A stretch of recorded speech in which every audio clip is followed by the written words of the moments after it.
Bonjour, c'est Damien et bienvenue dans ce Parlons lecture sur le Trône de Fer, le volume 2 intégral. Le voici.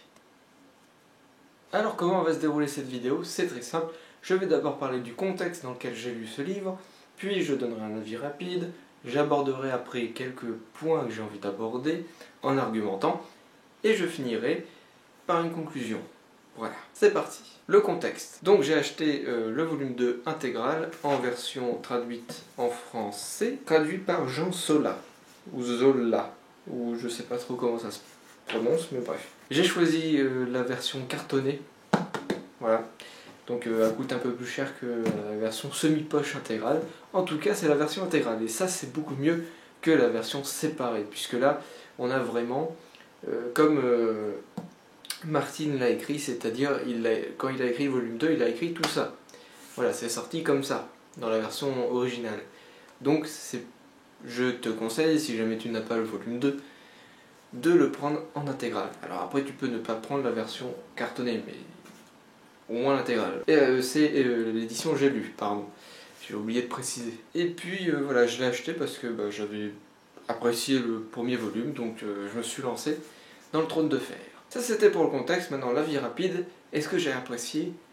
Oui et non. J'ai apprécié sans être non plus... Ça c'était pas de la folie. J'ai apprécié, c'était pas la folie, mais ça c'est dû à quelques petits problèmes de traduction, quelques problèmes de mise en page, et aussi parce que là on est sur le volume 2, donc l'histoire avance sans réellement avancer. C'est-à-dire que on étend l'univers, ça c'est vachement bien, parce que ce que j'avais dit dans le volume 1, dans les parlons lecture sur le volume 1, c'était que on sentait qu'il y avait un potentiel. Là le potentiel commence à être exploité, pardon.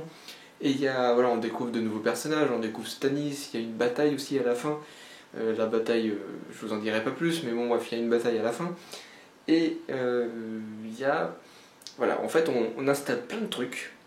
On fait aussi une bataille pour le volume 3. Le volume 3 qui va être un peu la conclusion du volume 1 et du volume 2.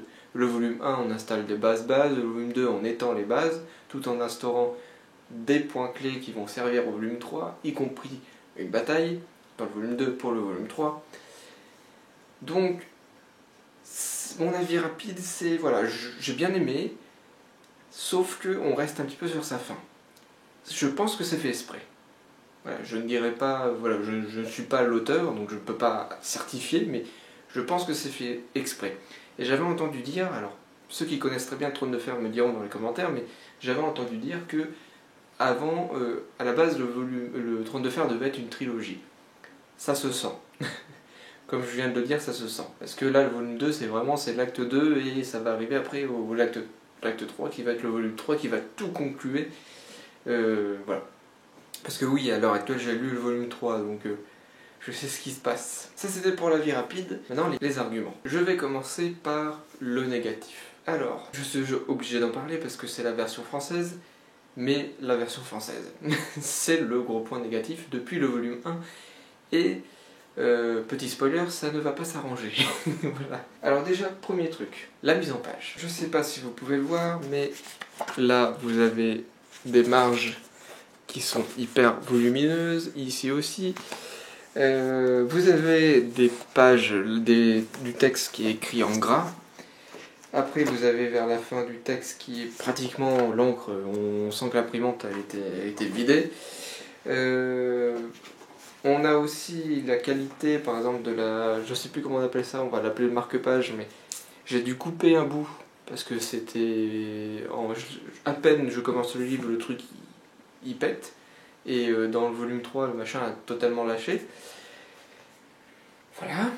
Donc qualité du bouquin pour le prix, ça laisse à désirer quand même. Et surtout l'impression, c'est quoi ce bordel? Alors là on a le droit on a les chapitres qui sont notés, chose qui va disparaître avec les prochains volumes. Et les marges sont hyper volumineuses, chose qui va disparaître avec les prochains volumes. Et l'écriture est grasse, puis des fois non, puis des fois ça manque d'impression. Il y a même une page, je pourrais pas vous la retrouver, mais il y a une page où carrément les mots sont imprimés, enfin Il y a la moitié du mot.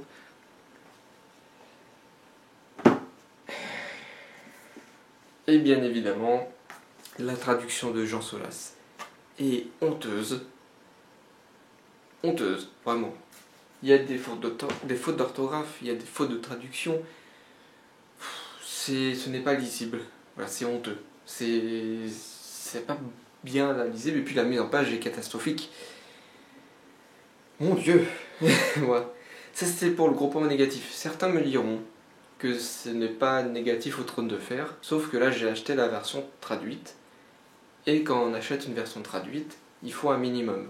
Je suis désolé, un traducteur, son but ce n'est pas de refaire l'œuvre, c'est de traduire l'œuvre. Et là, il refait l'œuvre, et en plus il le fait mal.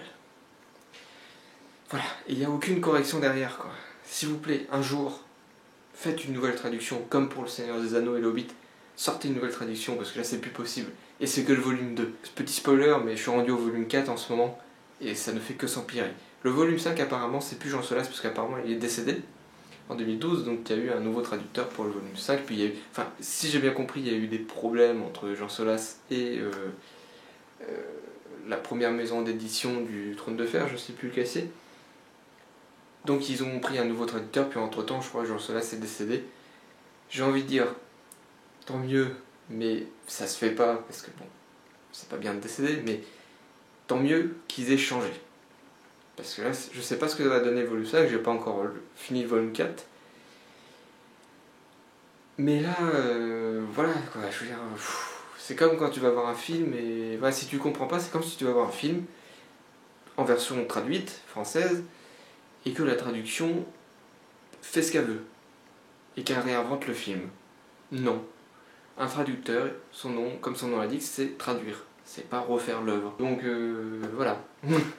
Gros point négatif. Le deuxième point négatif, cette fois c'est vraiment sur l'histoire, c'est ça traîne un peu. Voilà, ça traîne un peu du pied, et en même temps, donc il y a certains moments où j'ai failli lâcher, et après ça repart. J'ai envie de dire, la première partie du livre, voilà, c'était mon ressenti à moi. C'est tout pour les points négatifs. Maintenant les points positifs, comme je vous l'ai dit, on sent que l'univers avait du potentiel, là le potentiel commence à être exploité. Il y a Stannis, il y a une nouvelle religion qui apparaît, enfin on en avait plus ou moins entendu parler je crois, mais là cette fois c'est instauré, il y a des nouveaux persos, etc. Voilà, c'est bien, c'est intéressant,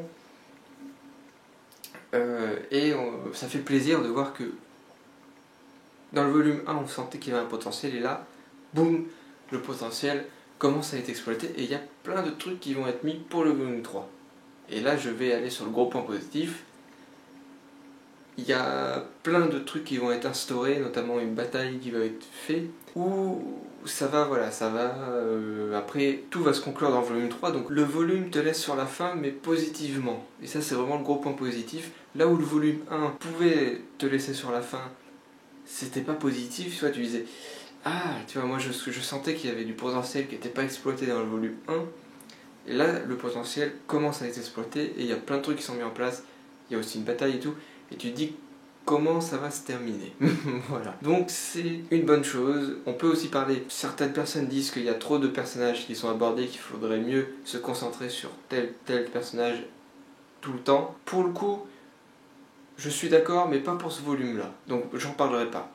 J'en parlerai quand il y aura besoin d'en parler. En tout cas, voilà, ça c'est sur la fin, c'est assez bien, même si la première partie est un peu lente. Ça c'était pour les points que je voulais aborder. Maintenant, la conclusion. Alors, pour récapituler, la traduction, comme d'habitude, mise en page à chier, traduction à chier, la qualité très moyen du livre, donc déçu à ce niveau-là, pas déçu pour la traduction et la mise en page parce que je m'y attendais, malheureusement. Après, pour ce qui est de l'histoire en elle-même, très longue à démarrer, parce qu'il y a des nouveaux persos à instaurer, puis il y a des trucs, puis c'est même tiré en longueur à certains moments. Cependant, ça se termine bien, et ça instaure plein de trucs, ça étend l'univers correctement, ça instaure plein de trucs pour le volume 3, où tu te dis comment ça va se terminer. Contrairement au volume 1 qui se terminait où je me disais, Ça aurait pu être un peu mieux